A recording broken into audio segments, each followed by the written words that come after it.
Bonjour, 18 heures est passé et vu le succès de la vidéo d'hier, je suis obligé de vous faire une vidéo aujourd'hui sur le sujet du bac de SES du mardi 21 mars, c'est-à-dire l'épreuve de spécialité jour 2 en sciences économiques et sociales. Allez, c'est parti. Comme hier, on va commencer par l'épreuve composée et en l'occurrence, première partie mobilisation des connaissances, montrer que la différenciation des produits peut expliquer le commerce entre pays comparables. Le commerce entre pays comparables, manifestement, c'était le sujet à la mode cette année. Je sais qu'en réalité, les sujets sont faits de façon indépendante par des personnes différentes, mais ça donne vraiment l'impression qu'il y a quelqu'un qui était fan de cette idée, qui voulait en parler. Parce que vous le retrouvez aujourd'hui, vous le retrouvez dans le sujet d'hier, et vous le retrouvez aussi dans un des sujets qui est tombé à l'étranger. EC1, EC2, ce sera d'ailleurs du coup toutes les parties des l'épreuve composée. Bon, soit. Comme vous pouvez le voir, j'ai déjà pris quelques notes sur le sujet pour indiquer ce qui est attendu. Donc, puisqu'on nous parle de différenciation des produits, on s'attend à ce que vous parliez de différenciation horizontale entre des produits similaires avec un niveau de qualité similaire mais des caractéristiques différentes qui donnent le sentiment qu'ils correspondent du coup à des publics, à des personnes différentes, des consommatrices et des consommateurs différents, mais aussi de la différenciation verticale entre des produits similaires mais avec des niveaux de qualité différents. Encore que, j'ai vérifié le programme notamment suite à cette question et en fait, pour expliquer le commerce entre pays comparables, on vous dit, entre parenthèses, différenciation des produits, virgule, qualité des produits. Donc dans le programme, la différenciation des produits, c'est quelque chose de différent que la qualité des produits. Ça veut quand même dire qu'on l'attendait hier dans le sujet de raisonnement sur dossier documentaire, mais là, si vous ne parlez pas de différenciation verticale, si vous parlez finalement de différenciation uniquement horizontale, ça peut passer. D'ailleurs, même du coup, si vous ne parlez pas de différenciation horizontale, vous expliquez juste qu'est-ce que c'est que la différenciation des produits en considérant que voilà, des produits similaires mais avec des caractéristiques différentes, ça passe. Le commerce entre pays comparables. Alors, il y a un peu la question, j'ai en discuté avec un collègue de qu'est-ce qu'un pays comparable. A priori, en tout cas, c'est pas trop quelque chose qu'on aborde dans le cours. Et on peut essayer de dire que commerce entre pays comparables, c'est essentiellement du commerce intra-branche. C'est pas exactement la même chose, ce sont quand même deux notions bien différentes. Il peut y avoir du commerce interbranche entre des pays comparables et il peut y avoir du commerce intra-branche entre des pays différents. Mais bon, on peut caser en tout cas cette notion de commerce intra-branche. À nouveau, je pense pas qu'elle soit spécialement attendue, mais si vous la mettez, elle est pertinente. Deuxième partie, étude d'un document, où en l'occurrence, on vous présente le diplôme le plus élevé obtenu selon la tranche d'âge en 2021. Et la première question qu'on va vous poser par rapport à ce document, c'est de comparer les diplômes obtenus par les 25-34 ans d'une part et les 55-64 ans d'autre part. L'idée générale qu'il faudra dégager en regardant ce document et en répondant à cette question, c'est qu'il y a une augmentation du niveau de qualification entre ces deux générations. Et pour cela, il faut citer des données. N'oubliez pas, je répète encore, si vous ne citez aucune donnée pour cette question, si vous citez aucun chiffre, vous dites juste, bah tiens, il y a un niveau de qualification plus élevé chez les 25-34 ans que chez les 55-64 ans, ce n'est pas suffisant. Et si vous avez de la chance, vous aurez quand même un petit peu de points, mais vous risquez d'avoir 0 sur 2 à cette question. Ce serait dommage. Donc, en l'occurrence, les données qu'on va citer. On va regarder les diplômes les plus fréquents chez les 55-64 ans. En l'occurrence, c'est les diplômes équivalents au CAP BEP, puisque ça concerne 32% des personnes entre 55 et 64 ans. Et seconde position, les diplômes justement au niveau du brevet des collèges, voire inférieur, ou justement le fait de n'avoir aucun diplôme, d'avoir arrêté ses études avant. Par contre, quand on regarde dans les générations plus récentes des personnes qui ont entre 25 et 34 ans, on voit que le niveau de diplôme le plus important, c'est les personnes qui ont un diplôme supérieur à Bac+2, puisque cela concerne 37,5% de cette génération. Donc, en gros, là, vous avez déjà cité des données. Maintenant, il va falloir faire un travail supplémentaire quand même pour justement les comparer. Le minimum, c'est justement de faire un calcul de comparaison. De vous dire, bah tiens, si on regarde les diplômes équivalents CEP, BEP, c'est 15,5% environ. On voit pas les chiffres nettement sur ce document, donc s'il y a des Si vous avez des chiffres légèrement différents des miens, c'est juste une question de lecture, ça, personne ne vous posera de problème par rapport à ça, vous ne serez pas pénalisé. Donc 15,5% chez les 25-34 ans, 32% chez les 55-64 ans. Donc en gros, il y a environ 2 fois moins de personnes avec un niveau de diplôme équivalent au CEP, BEP chez les 25-34 ans que chez les 55-64 ans. Plus exactement, la part des personnes ayant ce niveau de diplôme est 2 fois plus faible. Évidemment, vous pouvez aussi faire une soustraction, calculer la différence et vous dire par exemple qu'il y a un écart d'environ 17 ou 16,5 points de pourcentage. N'oubliez pas, si vous faites une soustraction entre deux pourcentages, vous devez indiquer le résultat en points ou points de pourcentage. En fait, finalement, on pourrait même avoir une vision plus synthétique, plutôt de comparer des chiffres sur les catégories qui sont indiquées. On peut diviser tous les niveaux de diplôme qui sont présentés ici en 2 catégories. En gros, est-ce que c'est inférieur au bac ou c'est équivalent, voire supérieur au bac?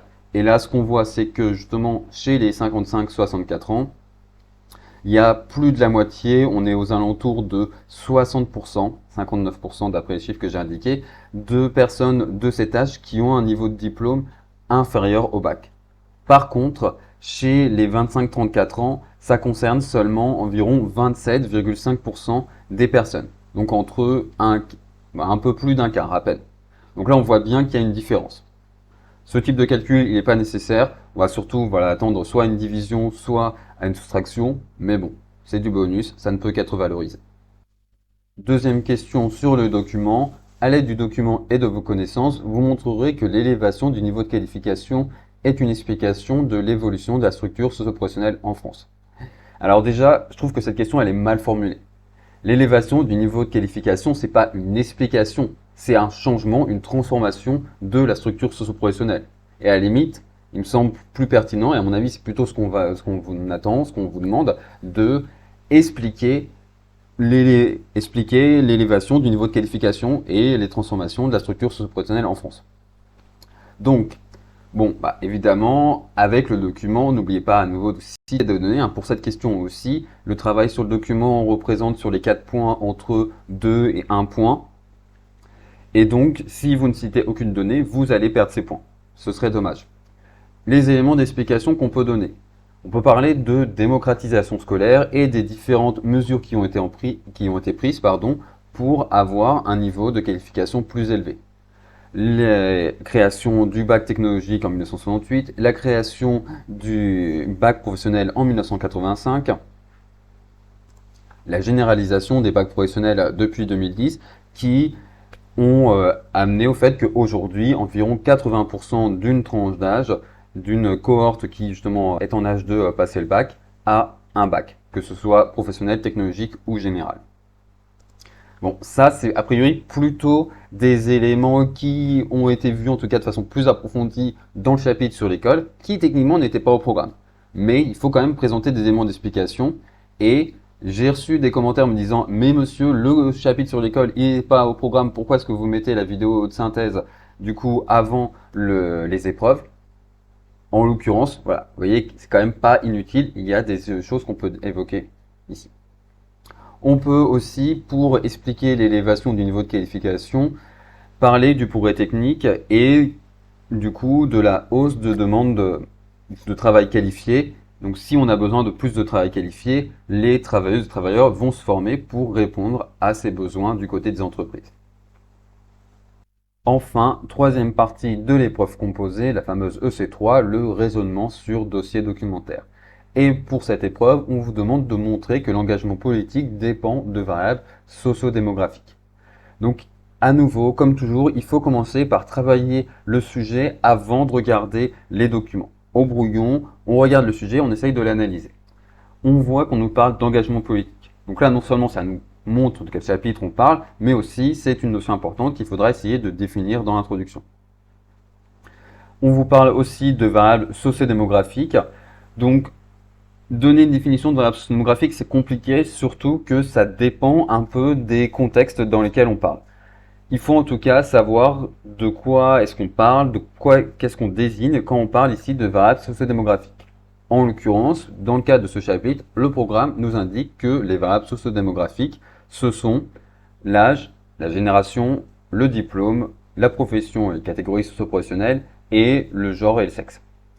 Dans d'autres contextes, on peut entendre d'autres choses par un variable sociodémographique, mais ici, ce sont les 5 éléments qu'il faudra mentionner et développer dans votre travail. Mais 5 éléments, vous pouvez éventuellement du coup faire un plan en 5 parties en traitant chacune de ces variables sociodémographiques, mais je peux comprendre, ça peut gêner de faire un plan en plus de 3 parties. Donc, on va essayer de regrouper, et en fait c'est assez facile, certaines de ces variables sociodémographiques.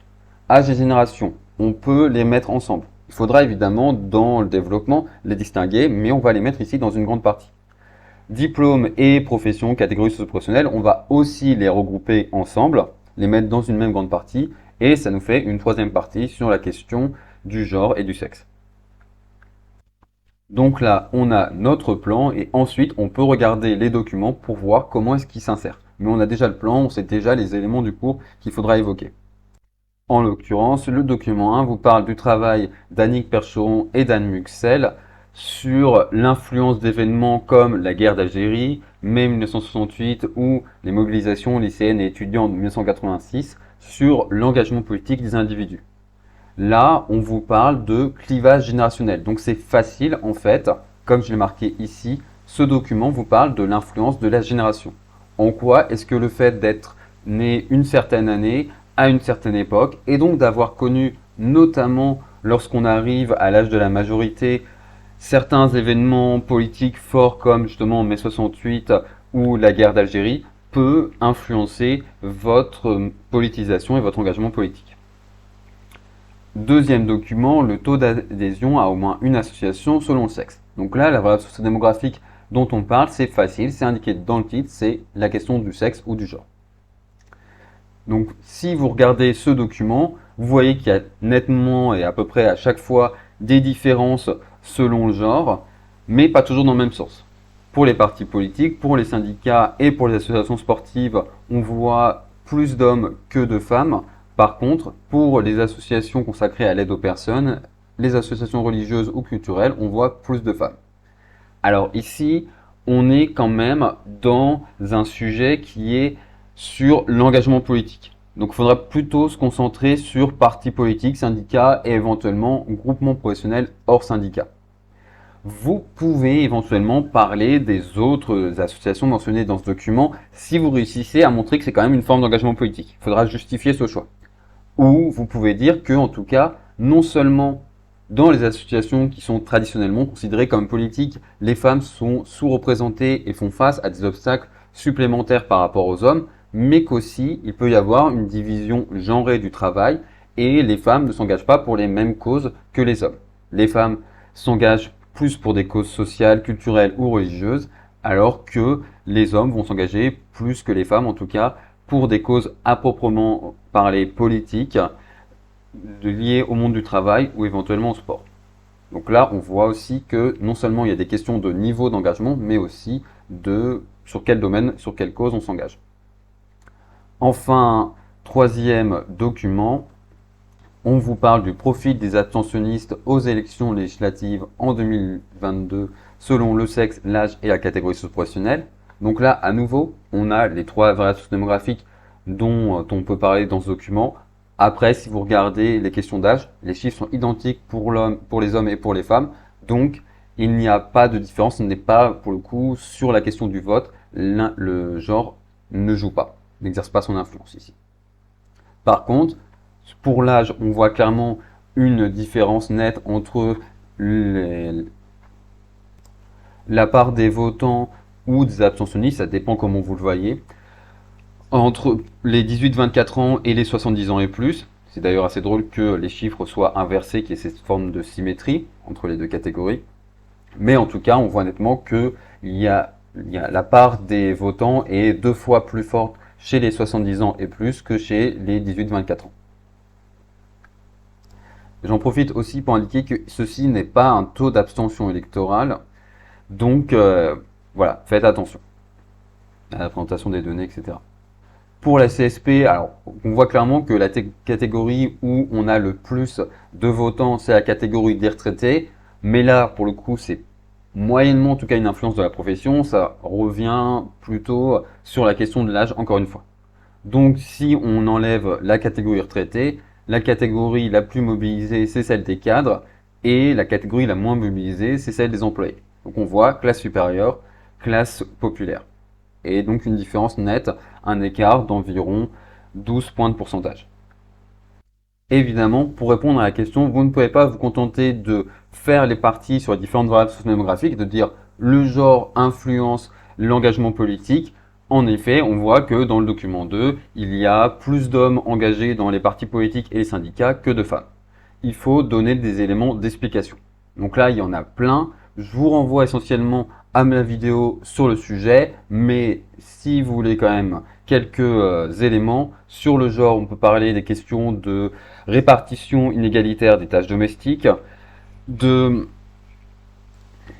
représentation différenciée de l'engagement politique qui valorise plutôt justement des qualités considérées comme masculines, le fait de se mettre en avant, le fait de parler fort, et que ça peut être donc plus compliqué pour les femmes de s'engager, le fait que de façon générale, de toute façon, la sphère politique est une sphère qui est traditionnellement considérée comme masculine et réservée aux hommes. Sur la question de l'âge qu'on voit dans le document 3, vous pouvez parler notamment des questions de disponibilité biographique, le fait que si les retraités s'engagent plus, c'est notamment parce qu'ils ont plus de temps à consacrer à un engagement associatif notamment. Et d'ailleurs, si vous regardez les débats sur la réforme des retraites, il y a cette question de mais si on repousse l'âge de départ à la retraite, si on a moins de retraités, ça fait moins de personnes pour travailler dans les associations. Pour la question des générations, c'est avant tout une question de socialisation, c'est bien présenté dans le document 1. D'ailleurs, si vous avez quelques restes du chapitre de première sur la socialisation, vous pouvez distinguer des situations de socialisation de renforcement ou de socialisation de conversion. Et ça, clairement, c'est pas attendu. De façon générale, justement, il faudra dire que quand dans le document 3, on voit des différences selon l'âge, ça peut en fait recouvrir des différences de génération et que notamment si les personnes de plus de 60 ans de façon générale votent plus que les personnes de 18-24 ans, c'est pas forcément une question de disponibilité d'avoir plus de temps libre parce que sur des votes qui sont organisés le dimanche, on peut considérer que le temps libre des 18-24 ans et des 60 ans et plus est disponible de la même façon, et le même. Donc c'est plutôt une question de socialisation et le fait que les générations plus anciennes, qui correspondent donc aujourd'hui aux personnes qui ont 60 ans ou plus, considèrent que le vote est un devoir civique et sont plus attachés à l'exercice de ce devoir civique, alors que pour les générations les plus récentes, les personnes les plus jeunes, c'est plus une option qu'on n'est pas forcément obligé d'exercer. Enfin, sur la question du diplôme et des catégories socio-professionnelles, on peut parler évidemment des ressources qui peuvent faciliter l'engagement politique, le fait d'avoir des revenus, d'avoir un patrimoine qui permet même simplement d'avoir un prêt plus facilement pour lancer une campagne électorale, par exemple, le fait d'avoir des qualités et un capital culturel à intérioriser que vous pourrez du coup mobiliser et qui pourra être valorisé dans le cadre de votre engagement politique. Mais aussi, la notion clé ici, ce serait celle de sentiment de compétence politique. Les personnes avec un niveau de diplôme plus élevé, avec de façon générale une position sociale, une catégorie socio-professionnelle plus valorisée, vont du coup se sentir plus compétentes, vont mieux s'y connaître en politique et se sentir plus compétentes, plus légitimes pour s'exprimer et s'engager en politique. Mais peut-être que vous n'avez pas travaillé sur le sujet des preuves composées et que vous avez plutôt pris celui sur la dissertation. La question en l'occurrence qui était posée en dissertation était la suivante. Dans quelle mesure les instruments dont disposent les pouvoirs publics pour faire face aux externalités négatives sur l'environnement sont-ils efficaces? À nouveau, on commence par travailler et décomposer, analyser le sujet avant de s'attaquer au document. Donc, le sujet commence par dans quelle mesure? Ça signifie que c'est un sujet débat. Il faudra présenter à la fois les arguments qui montrent que ces instruments sont efficaces, mais aussi ceux qui exposent leurs limites et qui peuvent montrer que justement ces instruments ne sont pas efficaces. Les notions clés qui est évoquée, c'est celle d'externalité négative. Il faudra donc, dans l'introduction, expliquer ce que c'est qu'une externalité négative, c'est-à-dire, en l'occurrence, la situation où des décisions prises sur les marchés ont des conséquences négatives à l'extérieur des marchés. Et on vous parle donc des instruments dont disposent les pouvoirs publics pour lutter contre ces externalités négatives. En l'occurrence, quels sont ces instruments tels qu'ils apparaissent dans le programme et donc tels que vous devez les connaître? La réglementation, la taxation, les subventions aux technologies vertes et les marchés de quotas d'émissions. Donc, quel plan on peut faire par rapport à ça? Essentiellement, il y a deux plans. Puis, en tout cas, deux plans possibles. Il y a peut-être d'autres choses que je n'ai pas vues, mais moi, les deux plans que je vois, c'est, puisque c'est un sujet de débat assez classique, grand 1, oui, ces mesures sont efficaces, grand 2, mais elles rencontrent des limites. Ou éventuellement dans l'autre sens, ces mesures rencontrent des limites, mais elles sont quand même efficaces. L'ordre des parties n'a pas trop d'importance. Éventuellement, il faudra quand même, on préfère que vous terminiez par l'idée que vous estimez la plus importante, qui est plutôt votre point de vue. Donc si vous voulez insister sur les limites, il faudra terminer par ça et commencer par l'efficacité des instruments. Si vous voulez insister sur l'efficacité des instruments, il faudra plutôt commencer par montrer leurs limites pour dire que malgré tout, ils sont quand même efficaces. Mais ce n'est pas le seul plan possible. Vous pouvez aussi centrer votre plan autour des instruments. Donc on va, par exemple, pour faire simple, pour éviter d'avoir 4 grandes parties, on va regrouper ensemble la taxation et les subventions aux technologies vertes, puisqu'il y a des mécanismes qui sont similaires. Et donc ça nous fait un plan en 3 parties. Grand 1, réglementation. Grand 2, taxation et subventions aux technologies vertes. Et grand 3, marché de quotas d'émissions.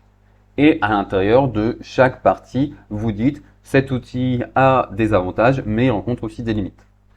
En l'occurrence, ce sujet, j'en ai discuté avec des élèves avant les épreuves la semaine dernière, et justement, les élèves avec qui j'en ai parlé m'ont dit le problème, c'est que si on fait un plan grand 1 avantage, grand 2 inconvénient, il y a certaines choses qui risquent de se répéter parce que les inconvénients de certains instruments sont compensés par les avantages d'autres instruments.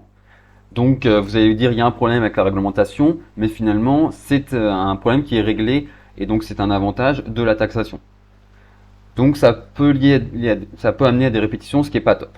Du coup, le plan centré autour des instruments et pour chaque instrument montrer ses avantages et ses inconvénients peut être plus pertinent.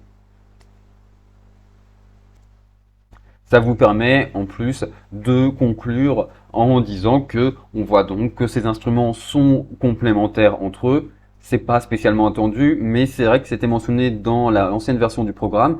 Et après tout, c'est pertinent quand même quand on voit les avantages et les inconvénients de chaque instrument. Donc dire ils sont complémentaires et finalement pas se contenter d'un seul instrument, il faut mobiliser différents instruments pour pouvoir lutter contre les externalités négatives. Il y a quand même un petit problème à mes yeux avec ce type de plan. C'est que vous avez certains inconvénients, certaines limites qui concernent tous les instruments. C'est les limites qui sont liées à l'action publique en général.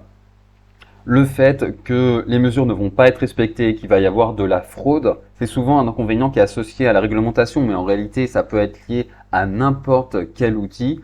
Des entreprises qui mentent sur les émissions pour pouvoir justifier les quotas qu'elles ont, des entreprises qui font de la fraude fiscale et pourquoi pas spécialement frauder sur la taxation écologique. Donc ça, c'est un premier problème qui va donc se concerner tous les outils.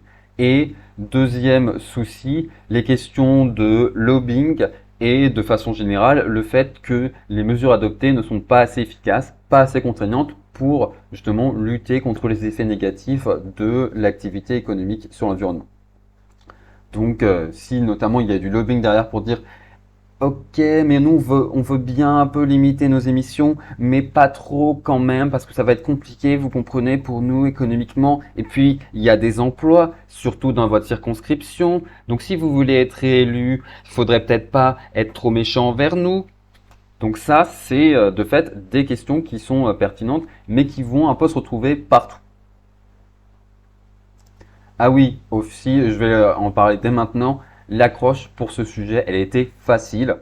En tout cas, pour les personnes qui suivent un minimum l'actualité, parce que, pure coïncidence, mais le GIEC a sorti un rapport, je dirais du coup lundi, Donc si vous avez juste êtes passé devant l'info, c'était quelque chose qui était facile à mobiliser. De façon générale, vous pouvez parler des rapports du GIEC et notamment de la COP 26 à Sharm el-Sheikh. Mais là, c'était vraiment l'élément qui tombait juste à tout pile pour ce sujet. Donc, c'était presque parfait, quoi. Maintenant, on va pouvoir voir les documents. Le document 1 vous parle de la fiscalité énergétique. C'est bien, c'est une de nos parties. Et en l'occurrence, vous montre, alors avec, en plus, vous avez une note de lecture qui vous montre comment lire les données. Donc ça, c'est clairement une grosse aide. Il fallait bien regarder le document et bien en profiter. Donc c'est des quintiles, normalement, vous savez ce que c'est. Mais même si vous ne savez pas ce que c'est marqué ici. Et donc, on voit que la fiscalité énergétique représente une charge financière en pourcentage du revenu qui est plus importante, plus lourde pour les catégories les plus modestes que pour les catégories les plus favorisées. La taxation produit des inégalités. Deuxième document. On vous montre la répartition géographique des émissions de CO2 dans le monde. Donc faire attention, c'est en milliards de tonnes. Si vous me dites que l'Amérique du Nord a émis en 1990 5809 même tonnes de CO2, ça ne marchera pas. C'est faux. Donc vous perdrez des points, pas forcément beaucoup sur ce type d'erreur dans le cas d'une dissertation, mais vous perdrez quand même des points et c'est dommage, car tout est indiqué. C'est assez drôle parce que à nouveau j'ai fait une évaluation peu de temps avant les épreuves du bac avec mes élèves là-dessus, pas exactement sur ce document, mais bon, quand même sur un document qui était assez similaire.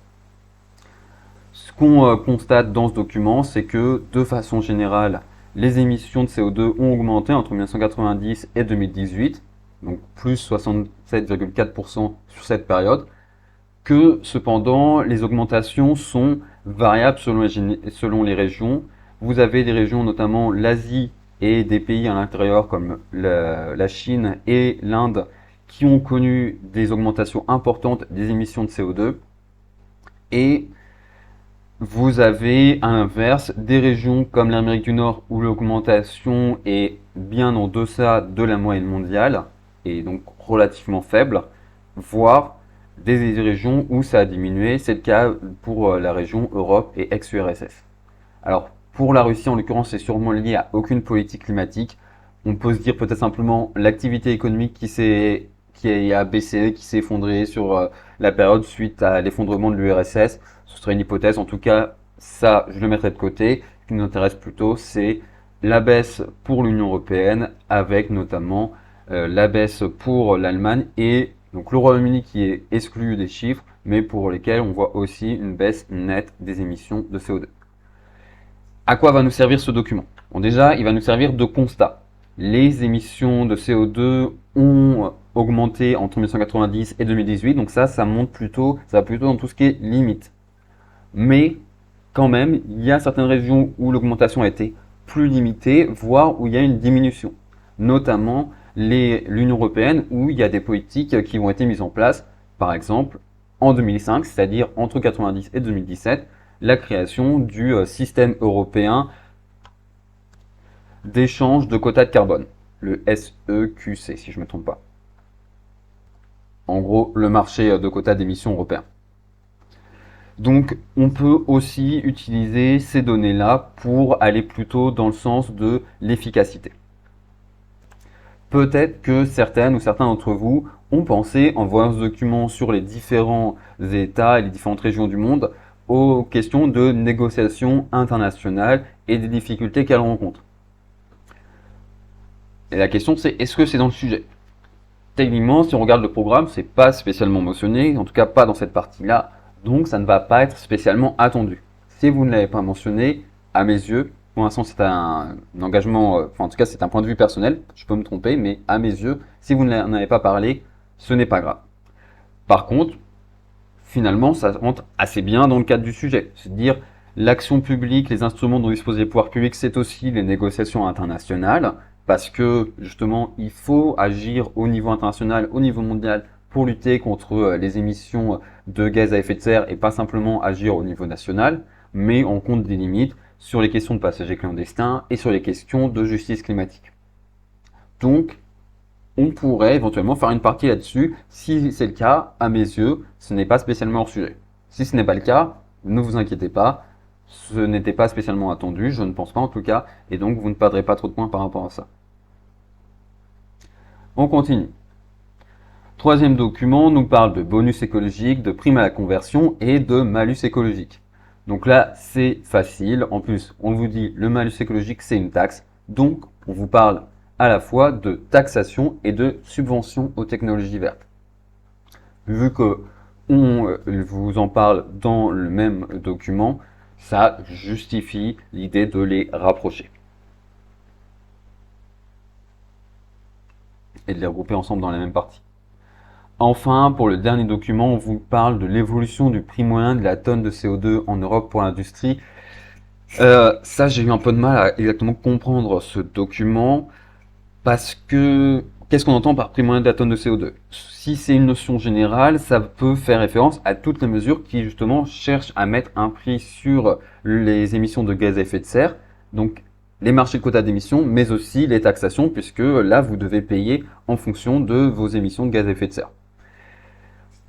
Bon, ça te donne l'impression que ce serait peut-être plutôt pour les marchés de quotas d'émissions, mais les chiffres collent pas par rapport au montant des quotas d'émissions pour une tonne de CO2. Aujourd'hui, puisque c'est quand même des données récentes, on est plutôt aux alentours d'une centaine d'euros pour une tonne de... Enfin, pas exactement une centaine, on est en dessous.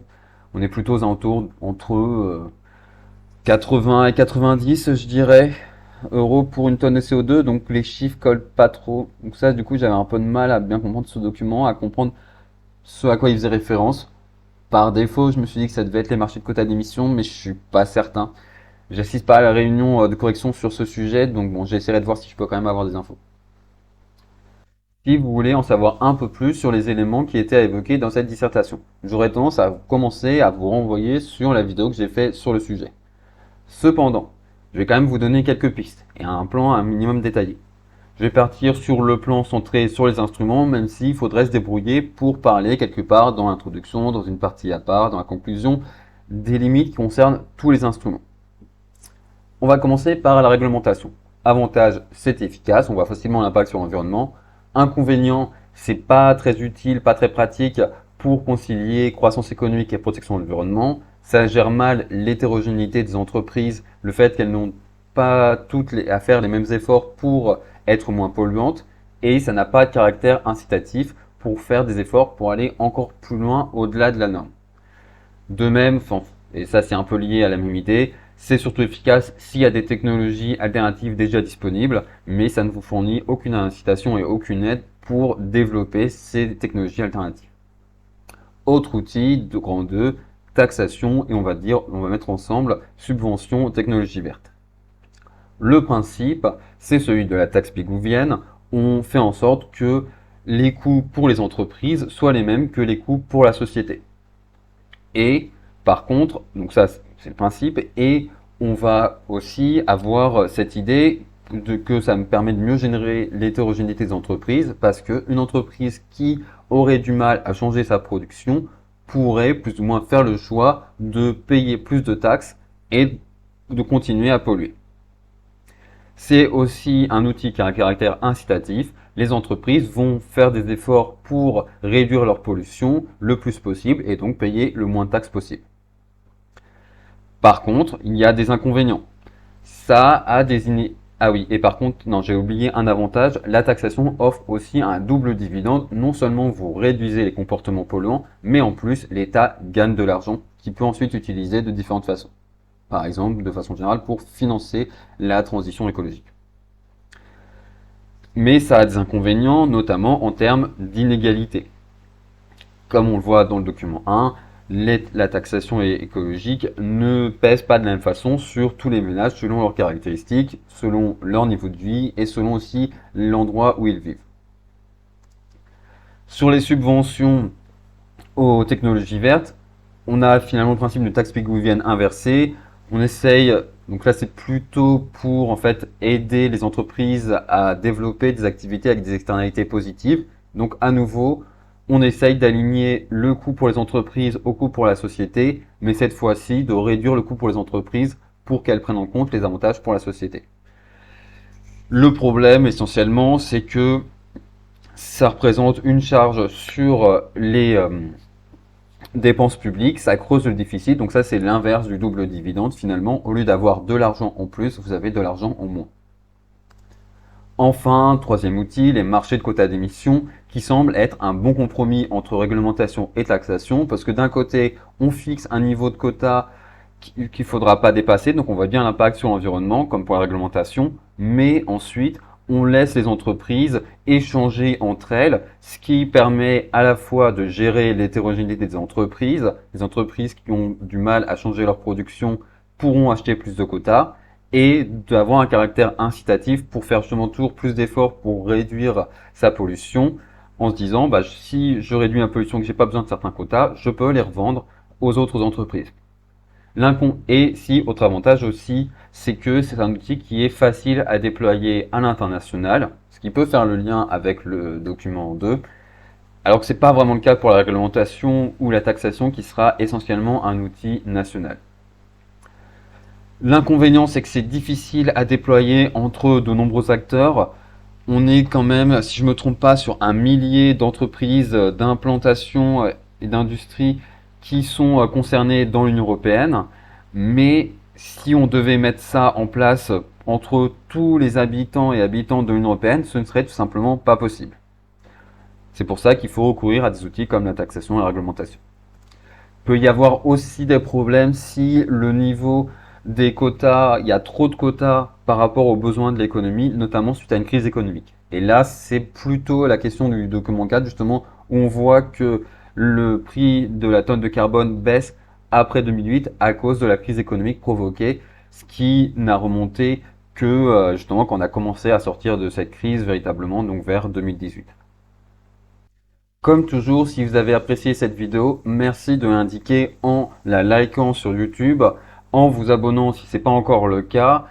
N'hésitez pas à laisser des commentaires. Sur la vidéo précédente sur le sujet du jour 1, on a eu un total de 230 commentaires. C'est énorme et merci beaucoup à vous pour ça. Alors certes, dans ces 230 commentaires, il y a aussi les réponses que j'ai apportées à vos questions, mais justement, à nouveau, si vous avez des questions, si vous dites tiens, j'ai fait ceci, est-ce que ça va, est-ce que ça va pas, n'hésitez pas à poser la question et j'essaierai autant que possible de vous répondre. Là, sur la vidéo précédente, j'ai répondu, je pense, à peu près tout. Donc, n'hésitez pas à le faire. Mais n'hésitez pas à aussi laisser simplement un commentaire pour dire merci beaucoup, tu gères, j'aurais pas eu mon bac sans toi. Je pense pas que je puisse attribuer tout ça, mais bon. Si vous voulez faire des compliments, je suis toujours prenant. En attendant, je vous souhaite une bonne journée et bonne continuation.